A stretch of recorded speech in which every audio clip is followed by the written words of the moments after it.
नमस्कार साथियों, मेरा नाम है दीपेश चौधरी और मेरी कंपनी का नाम है श्री बिल्टेक और मैं आप सभी का हार्दिक अभिनंदन करता हूं आपके अपने यूट्यूब चैनल पर। साथियों, मैंने 2 दिन पहले स्कीम से रिलेटेड एक वीडियो बनाई थी जिसमें मैंने बताया था कि यमुना अथॉरिटी की नई स्कीम आ चुकी है और उसमें मैंने आपको बताया था कि कितने साइज़ हैं, कितने नंबर ऑफ प्लॉट्स हैं, कौन से सेक्टर में है, उसके बारे में मैंने आपको थोड़ी सी डिटेल दी थी। और मैंने साथ में कहा था कि इसके बारे में एक और डिटेल वीडियो बनाऊंगा जिसमें मैं सब कुछ बताऊंगा कि इसमें कैसे कैसे आप स्कीमें भरेंगे, क्या क्या चीज़ ज़रूरी है। तो साथियों, आज का जो हमारा विषय है, आज हम 2 से 3 बात स्कीम से रिलेटेड जानेंगे। जो मेजरली लोगों के क्वेश्चन है, आज हम उन पर बात करेंगे कि इस स्कीम में कौन कौन अप्लाई कर सकता है और इस स्कीम को जब जिसका प्लॉट निकल जाएगा वो अगर प्लॉट नहीं लेना चाहते, उनके पास पेमेंट नहीं है, तो उस पर क्या जुर्माना लगेगा, क्या पेनल्टी लगेगी। और तीसरा है कि वो उस प्लॉट को सेल कब कर पाएगा। और एक चौथा क्वेश्चन मैंने अपनी तरफ से ऐड किया है जिसमें कि स्कीम जो अथॉरिटी की स्कीम निकली है, इसे भरने में कितना बेनिफिट है, ये स्कीम भरनी चाहिए या फिर नहीं भरनी चाहिए, और क्या क्या डॉक्यूमेंट लगेंगे, क्या चीज़ रहेगी। आज इन सब के बारे में हम आज बात करेंगे। तो साथियों, सबसे पहले कि इस स्कीम में कौन लोग अप्लाई कर सकते हैं। देखिए, इस स्कीम में इंडिया का जो भी नागरिक है, कोई भी नागरिक इसमें अप्लाई कर सकता है। एनआरआई भी इसमें अप्लाई कर सकते हैं।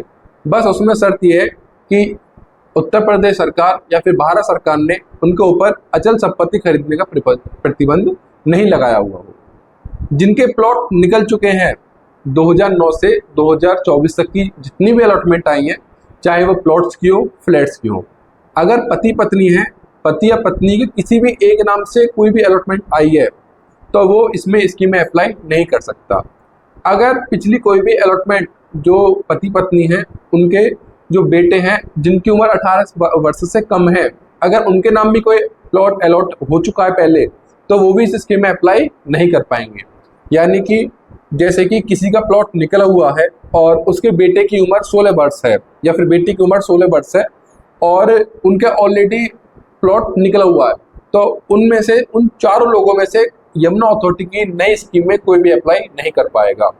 अगर उनके किसी भी बच्चे की, पुत्र की या पुत्री की उम्र 18 वर्ष क्रॉस कर गई है, तो फिर वो 18 वर्ष जिसने क्रॉस करी है वो इस स्कीम में अप्लाई कर सकता है। इस स्कीम में जिनके प्लॉट निकले हैं पति पत्नी, वो स्कीम में अप्लाई नहीं कर सकते। इसके अलावा जो कैटेगरी रिजर्व रखी है किसान के लिए, जिनकी यहाँ पर मुआवजे में लैंड गई है, किसान से मतलब ये नहीं है कि जिनका मतलब जो उत्तर प्रदेश के किसान हैं या फिर कहीं के किसान है, नहीं, जिनकी लैंड यहाँ पर गई है यमुना अथॉरिटी में, उसमें एक नक्शा 11 होता है, वो नक्शा 11 आपको उसमें लगाना पड़ेगा। दूसरा, बहुत सारे लोगों को ये भी जानना है कि भाई वो इस प्लॉट को कब सेल कर सकते हैं और इसमें टाइम बाउंडेशन कितनी है कि जब आपकी अलॉटमेंट निकल जाएगी उसके कितने टाइम बाद आप इस प्लॉट को सेल करेंगे या फिर कितना टाइम उस पर आप उस प्लॉट को अपने पास रखना होगा। इसके बारे में एक आपको क्लियर जस्टिफिकेशन देता हूं। देखिए साथियों, 2023 में आरपीएस 07 स्कीम निकली थी सेक्टर 16 में। उसमें यही था कि भाई 5 साल तक आप अपना प्लॉट सेल नहीं कर पाए थे, लेकिन मैंने उस टाइम भी कहा था कि जो टाइम पीरियड होता है वो टाइम पीरियड होता है कि जब तक आप अपनी प्लॉट की रजिस्ट्री, आपके प्लॉट की रजिस्ट्री नहीं हो जाती, तब तक आप सेल नहीं कर सकते। वो जो टाइम पीरियड है वो यमुना अथॉरिटी ने उस प्लॉट को डेवलप करने के लिए मांगा है आपसे। उसमें ये लिखा हुआ है कि आगामी 5 साल के अंदर अंदर हम आपको आपके इस प्लॉट का परेशान आपको दे देंगे। इसे आप एक छोटे से एग्जाम्पल में समझ सकते हो, जैसे कि जितने भी बिल्डर होते हैं, जो बिल्डर अपना प्रोजेक्ट लेके आते हैं, या तो वो हाई राइज बनाए या फिर प्लॉट एरिया बनाए, तो आपसे टाइम लेते हैं और 10% का चेक लेते हैं कि आप अभी चेक लगा दीजिए और हम आपको 3 वर्ष के अंदर या 4 वर्ष के अंदर इस प्लॉट का परेशान दे देंगे। तब ऑफिस में पेमेंट प्लान होता है, सब बिल्डर का अपना अलग अलग पेमेंट प्लान होता है। ऐसे ही अथॉरिटी का है, अथॉरिटी ने अपना उसमें टाइम पीरियड मांगा था कि भाई हमें 5 वर्ष का आप समय दीजिए, 5 वर्ष तक हम आपका परेशान आपको दे देंगे। अब उसमें उन्होंने पेमेंट प्लान जो था, उनका पेमेंट प्लान था कि 10% आपको बिल्कुल स्टार्टिंग में देना पड़ेगा और फिर 90 दिन के अंदर अंदर आपको पूरी पेमेंट करनी पड़ेगी। अब सेक्टर 16 में रजिस्ट्री के लेटर आने लगे हैं, रजिस्ट्री ओपन हो गई है, तो वहां पर रजिस्ट्री जैसी ओपन, जिस प्लॉट की रजिस्ट्री हो रही है वो प्लॉट सेल हो रहा है और इसको सिर्फ 2 साल का समय हुआ है, 5 साल तो भी 3 साल तो भी बचे हुए पूरे हैं। तो ये कहना गलत होगा कि भाई आपको 3 साल या 5 साल तक अपना प्लॉट सेल नहीं करना है। इसमें यह कहना सही रहेगा कि जब तक आपको प्लॉट का परेशान नहीं मिल जाता, आपके प्लॉट की रजिस्ट्री हो जाती है, जब तक आप अपना प्लॉट सेल नहीं कर सकते। आपको अपनी रजिस्ट्री होने तक इंतजार करना पड़ेगा, सिर्फ अपनी रजिस्ट्री होने तक। जिस दिन आपके पास रजिस्ट्री लेटर आए, आप तुरंत अपनी रजिस्ट्री कराएं और तुरंत सेल कर दें। अब दूसरी तरफ कि बहुत सारे लोगों का ये कहना है कि भाई अगर हमारा प्लॉट निकल जाता है और हम अपना प्लॉट सेल करें तो हमें क्या वैल्यू मिलेगी। साथियों, जिनका प्लॉट अलॉटमेंट में निकल जाता है, अगर वो मार्केट रेट सोच रहे हैं कि उनका रेट प्लॉट जो मार्केट के उसमें निकलेगा, तो ऐसा नहीं होगा, क्योंकि मार्केट में जो प्लॉट है वो रजिस्टर्ड प्लॉट है और उनके जो प्लॉट निकल रहे हैं वो अनरजिस्टर्ड है। तो उनका सिर्फ अलॉटमेंट वो अपना सेल कर सकते हैं, और वो भी एग्रीमेंट टू सेल जीपे के थ्रू, जो कि यमुना अथॉरिटी में कोई भी चीज मान्य नहीं है, क्योंकि यमुना अथॉरिटी ने स्पेशल बोला हुआ है कि जब तक आपके प्लॉट की रजिस्ट्री नहीं हो सकती, आप अपना प्लॉट सेल नहीं करेंगे।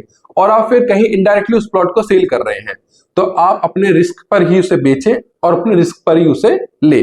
इसमें यमुना अथॉरिटी का कोई भी काम नहीं करता है कि भाई आप एग्रीमेंट टू सेल कर सकते हैं या फिर जीपे कर सकते हैं, कुछ भी चीज कर सकते हैं।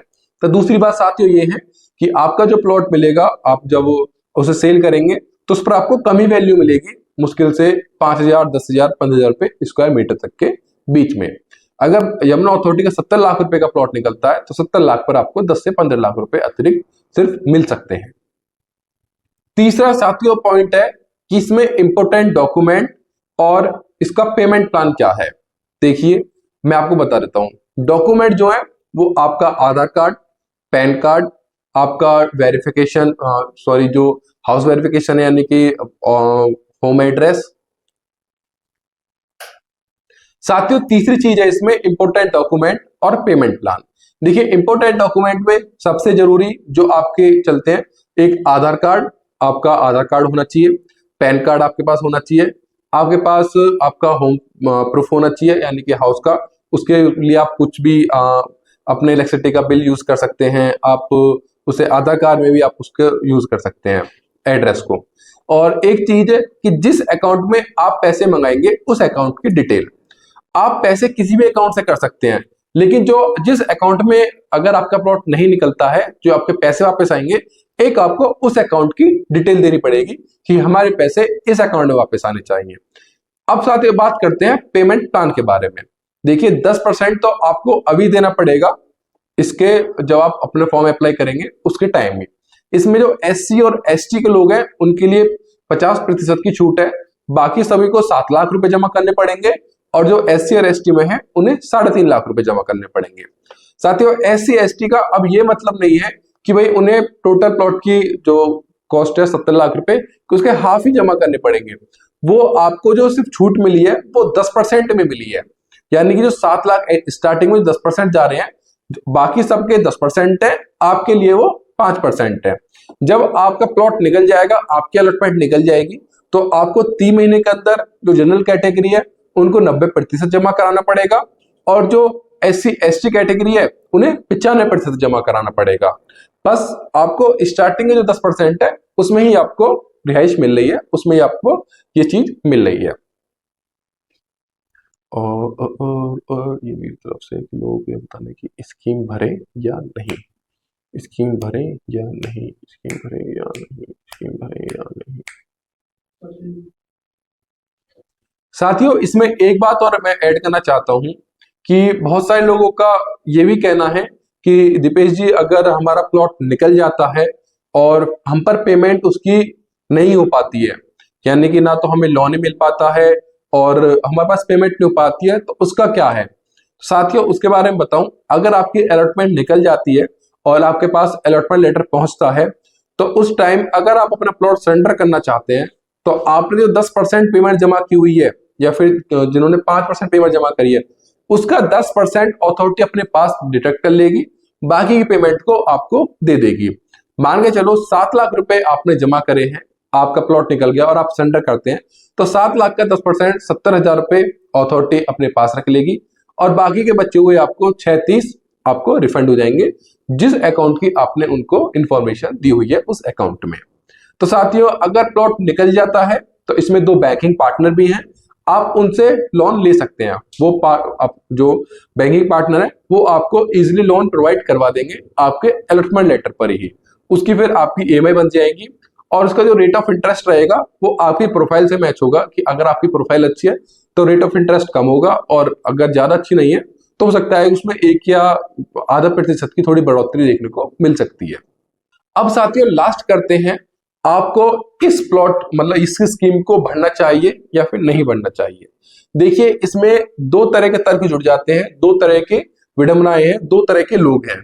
एक कहते हैं कि भाई यमुना अथॉरिटी की स्कीम भरनी चाहिए, और दूसरी तरफ कहते हैं कि यमुना अथॉरिटी की स्कीम नहीं भरो क्योंकि किसी के प्लॉट नहीं निकलते, ये पूरा जुगाड़, उनका पूरा जुगाड़ होता है, पूरा स्क्रिप्ट होता है, सिर्फ दिखाते हैं।